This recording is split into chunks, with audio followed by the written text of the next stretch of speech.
Today, I'm exposing 5 divorce documents that save you a whole lot of money. These are documents most people ignore, but every smart person signs before it's too late. Quick pause before we dive in. I have one small favor to ask. Please hit subscribe and turn on notifications so you never miss a video from this channel. It's quick, it's free, and it's the best way to support us in bringing you more real divorce insider advice, the kind nobody else is honest enough to share. Your support truly means the world. Thank you. Now, let's get real. Think your lawyer will automatically protect your financial future? Think again. Because when it comes to divorce, it's not the screaming matches or the custody fights that cost you the most. It's the silent paperwork you didn't understand, the documents you signed in exhaustion, or never even knew existed. I get it. This process feels endless, your life is splitting in two, your emotions are raw, and every signature feels like another goodbye. But here's the truth no one told you. The right documents can literally save you thousands of dollars, while the wrong ones can trap you for years. So let's start with the one that separates those who survive divorce from those who regret it forever. 1. The financial disclosure form, your shield against hidden debt. Let's start with the first and most misunderstood document. The financial disclosure form. Now listen carefully, because this one decides everything. Never, and I mean never, skip, rush, or treat your financial disclosure like just another form to sign. Because it's not just paperwork. It's your shield, the only thing standing between you and someone else's financial chaos. This document lays out your entire financial life. Every dollar you earn, every loan you owe, every asset you own, every debt tied to your name. It's what determines what's fair, in property division, alimony, and in some states, even custody. But here's the part most people never realize. If your spouse hides money, or debt, and your disclosure isn't complete, you could still be held responsible. Yes, you heard that right. Even if you didn't know about it, the court could hold you liable for their forgotten credit cards, unpaid taxes, or secret accounts. It sounds unfair, because it is. But that's how the system works. Family courts across the U.S., from California's Family Code Section 2100 to Florida Statute 61.075, demand full transparency. They don't care what you thought your spouse had. They care about what's documented. And if you miss a single detail, one account, one loan, one investment, that oversight could come back years later, when it's too late to fix it. Imagine thinking your divorce is settled, then getting a letter from a creditor saying you owe thousands in a debt you didn't even create. That's not a nightmare. It's reality for thousands of people every year. I know this part feels overwhelming. Most people just want the process done. You're tired, your emotions are drained, and you trust your lawyer or spouse to be honest. But that's exactly how people get trapped. This is the moment you have to slow down. Because once you sign this form, it becomes legal evidence. And once it's filed, you can't say, "I didn't know." Here's your protection plan. Always attach supporting documents, not summaries, not assumptions. Pay stubs. Bank statements. Tax returns. If it touches your finances, it belongs in that file. Never rely on verbal promises like, "Oh, don't worry, I'll cover that." If it's not written down, it doesn't exist. And if something feels off, if you suspect your spouse isn't being honest, ask for discovery. That's your legal right to request proof, full account records, business income, even digital transfers. If they refuse, courts can issue sanctions or reopen the case later, but only if you've done your part right. You see, the financial disclosure form isn't just about what's on paper. It's about control. Control over your money, your decisions, and your future freedom. Because if your disclosure is incomplete, you're not just risking money. You're risking credibility. Judges don't like surprises. And once they believe you've hidden something, even unintentionally, it's hard to earn that trust back. So take your time. Be thorough. Protect yourself. Because no one else will do it for you. And here's the twist. Even if your financial records are spotless, even if every form is perfect, there's another document waiting right behind it. One that doesn't just decide your finances. It decides your freedom. It's called the separation agreement. And it's the blueprint of your new life. Miss one line in that, and all the work you did here won't matter. Let's talk about it. 2. The separation agreement, the blueprint of your new life. The separation agreement, also known as the marital settlement agreement, isn't just another form in the pile. It's your blueprint for the next chapter of your life. Most people think the divorce decree is what matters. It's not. The decree is just the court's stamp of approval. The separation agreement is where your real life is decided, in black and white. Who stays in the house? Who pays the mortgage? Who gets the family car, the pets, the furniture, even the debts you didn't cause but are now tied to? This document is the skeleton of your future stability. But here's the tragic truth, most people rush it. They're emotionally drained, desperate for peace, or just want the pain to end. So they sign a document that looks fair on the surface. Until the fine print comes alive months later like a ghost haunting their new beginning. I've seen people lose their homes because the clause about refinancing wasn't specific. I've seen parents stuck paying insurance for an ex-spouse they no longer speak to. And I've seen credit cards, joint ones, left unpaid by one partner, only for the other to face collection calls years later. All because the separation agreement said, to be handled later. But later never came. That single vague phrase can destroy your financial recovery before it even begins. Here's the pro tip smart people use. Every clause must be exact. Mortgage terms. Defined. Health insurance responsibilities. Named and dated. Tax deductions, joint accounts, retirement funds. Each one spelled out like a courtroom transcript. You can't afford to trust memory, emotion, or good intentions. Because once this document is signed and filed, it's law. And here's the part most people don't realize, courts rarely reopen these agreements. Unless you can prove fraud, coercion, or newly discovered evidence, you're bound by every line, even the ones you didn't fully understand. So when your lawyer says, "We'll fix that later," stop. There is no later. There's only after. After the ink dries. After the arguments fade. After you realize what you signed gave away more than you kept. This isn't just paperwork, it's your life's framework. Your new world begins and ends here. And if you get this one wrong, no amount of tears, truth, or time can undo it. But here's the thing, even with the perfect separation agreement, clear, specific, airtight, most people still fall into the next trap. Because when emotions hit the courtroom, logic disappears. That's why the next document isn't just a form. It's your emotional body armor. 3. The parenting plan, the hidden custody trap.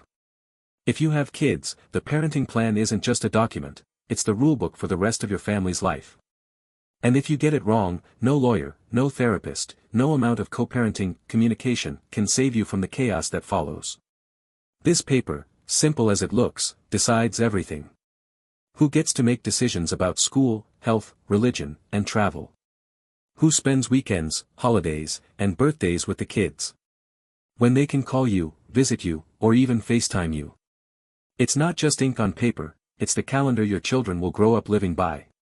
But here's the trap that most parents fall into.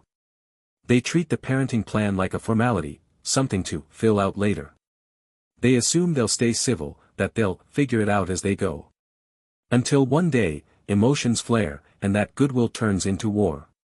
Because once you disagree, once you're standing in court, voices raised, hearts pounding, the judge doesn't care about what you meant. They care about what you wrote. The American Bar Association has warned for years that vague parenting terms are among the top reasons divorced parents end up back in court. And yet, people still sign plans filled with landmines like reasonable visitation or as mutually agreed. But what's reasonable for you might be restrictive for your ex. And what's mutual when your calm becomes manipulative when tempers rise? Let me paint a picture. Imagine it's Christmas morning. You thought this year was your turn, but the plan says, alternate holidays by mutual agreement. Your ex disagrees. Now your kids are sitting in two different houses, confused, waiting for adults to settle something that should have been settled on paper. Or worse. Your child gets sick. You want to make a medical decision, but your ex claims they have final say because the plan wasn't specific. You're left powerless in a moment when your child needs clarity, not conflict. Here's what smart parents do. They write everything down: specific days, times, exchange locations, transportation responsibilities, even how summer vacations and birthdays rotate. Every hour accounted for, every handoff defined. Because in family court, specificity is peace. And don't forget decision-making authority.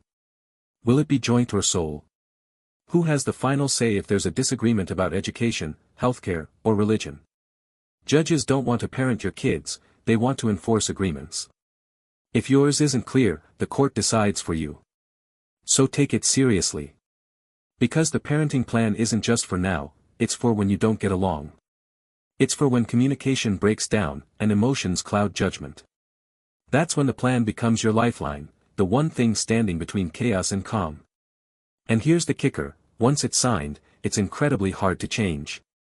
Courts require proof of a substantial change in circumstances to modify it. That means unless something drastic happens, you're bound to live by it, holidays, birthdays, and all, sometimes for years. So before you sign, think not just about today, but the next decade of your child's life. Because every missed detail, every unclear line, becomes a future argument waiting to happen.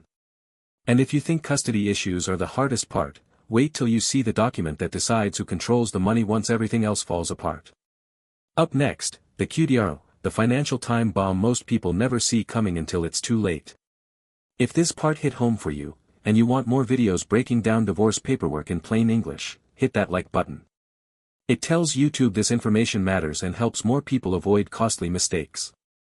Now, let's talk about a document that quietly decides who walks into retirement comfortable, and who walks in empty-handed.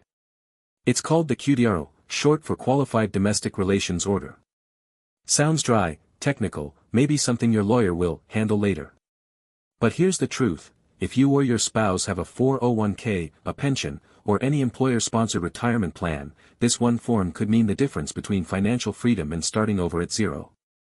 You see, most people think the divorce decree automatically divides everything: bank accounts, houses, investments, even retirement funds. But here's the hidden trap: the decree only says how things should be divided. The QDRO is what actually makes it happen. Without it, the court can't legally transfer your share of retirement money. That means your ex could walk away with 100% of the pension you were promised, and you wouldn't even know until it's too late. The U.S. Department of Labor is very clear about this. A QDRO is the only way to make a division of retirement funds legally recognized and penalty-free. Without it, the plan administrator, the people managing that 401k, can't legally give you a dime.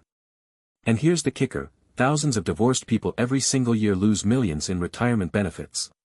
Not because they weren't entitled to it, but because they never filed a QDRO. They thought the divorce decree was enough.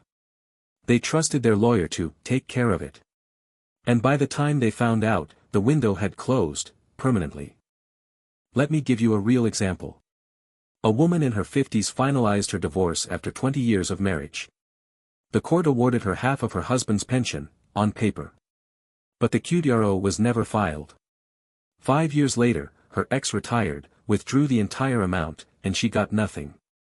When she went back to court, the judge said the divorce decree wasn't enforceable without the QDRO. That's how fast a lifetime of saving can vanish, with one missed document. Here's the action step. Don't rely on your divorce lawyer alone. Most family law attorneys are experts in custody and property, not retirement plans. You need a QDRO specialist, someone who understands how each retirement plan works, what language it requires, and how to file it properly with both the court and the plan administrator. And timing matters. The QDRO should be drafted and submitted before or immediately after your divorce is finalized, not years later when accounts have changed and employers have moved on. Also, make sure it's specific. It should name the exact plan, the division percentage, and the date of valuation, the day your marital assets were legally separated. If it's vague, the administrator can reject it. And trust me, they will. And one more thing no one tells you. If your ex passes away before the QDRO is approved, you might lose your share completely. Retirement plans follow planned documents, not promises. Without that signed, court-certified QDRO on file, the money goes to the listed beneficiary, and that's rarely the ex-spouse. So don't wait. Don't assume. Don't trust that the lawyer handled it. Ask for a copy. Make sure it's filed, approved, and acknowledged by the plan administrator. Because the QDRO isn't just about money, it's about security. It's the bridge between what you were awarded and what you actually receive. And once that bridge collapses, there's no rebuilding it. And yet, even after all that, the finances, the custody, the settlements, there's still one final document that can make or break your future stability. It's not about money or parenting. It's about protection. The kind of protection most people don't think about, until life throws them a second chance, or another storm. Up next, the post-divorce estate plan, the final safeguard for everything you've rebuilt. We've talked about the forms that protect your assets, your kids, and your retirement. But this last one, the post-divorce financial plan, isn't about the courtroom. It's about you. Your comeback. Your stability. Your future. You see, once the ink dries on your divorce papers, most people think the hard part is over. It's not. Because the real storm begins when the lawyers are gone and the bills keep coming. That's why this final step, creating a written post-divorce financial plan, isn't just a suggestion, it's your lifeline. Let me be clear, this isn't a legal document. You won't file it in court. But if you skip it, you risk undoing everything you fought so hard to protect. According to the American Psychological Association, post-divorce financial anxiety is one of the top emotional triggers that cause relapse into conflict, depression, and even self-sabotage. It's the hidden phase nobody prepares you for, that quiet panic when the structure of your old life is gone, and you're suddenly in charge of rebuilding everything from scratch. So here's how to do it right. Start with a simple written plan, not a spreadsheet buried in your laptop, but something you can actually see and work with. List your income, expenses, and new obligations, things like alimony, child support, mortgage payments, and health insurance. Then, map out what's changing, your tax status, your credit, your retirement contributions.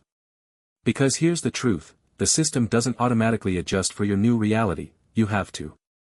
Next, repair your credit. Many divorced people discover joint accounts or shared debts dragging their score down months after separation.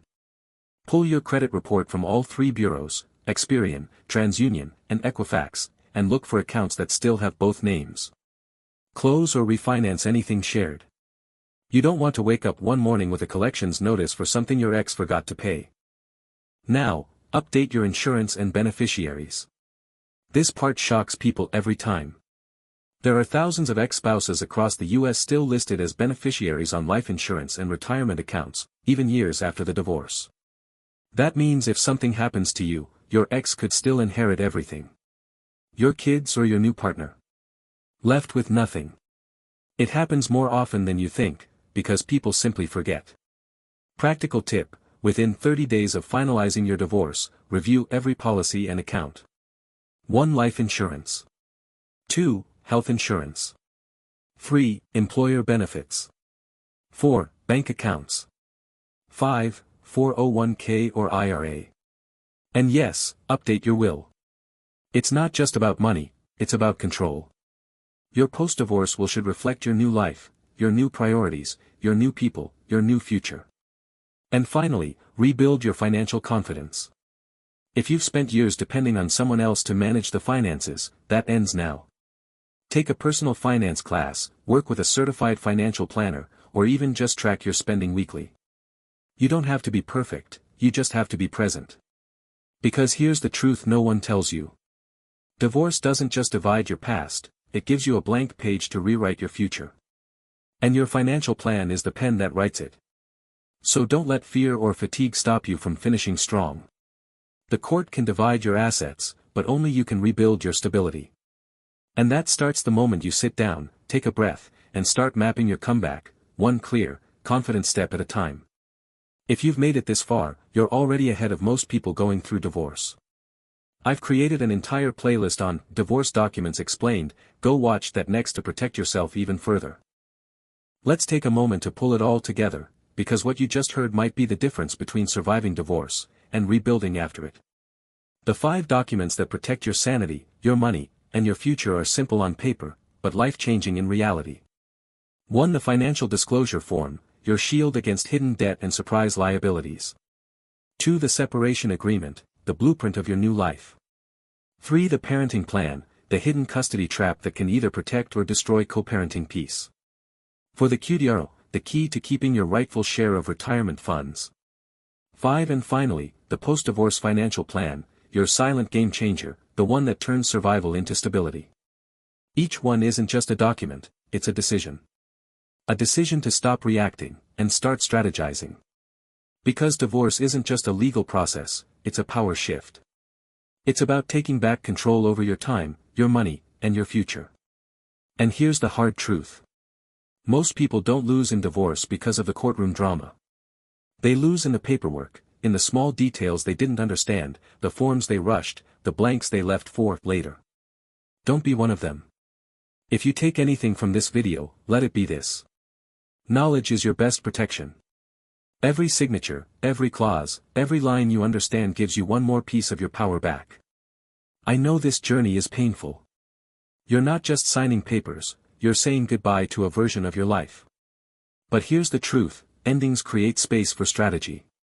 And the people who treat divorce like a business decision, with calm, informed choices, are the ones who walk away stronger, freer, and more secure. So before you sign anything, before you settle for good enough, pause, and ask yourself. Does this protect me? Or does this just end the fight? Because there's a big difference between ending a marriage and starting a new life. Stay informed. Stay steady. And remember, this isn't the end of your story. It's the beginning of your comeback. Disclaimer. This video is for informational purposes only and is not legal advice. Always consult a licensed attorney in your state. If you found this helpful, subscribe for more insider divorce breakdowns every week, from custody to financial recovery. And check out the video on screen now to avoid the divorce settlement trap that ruins lives.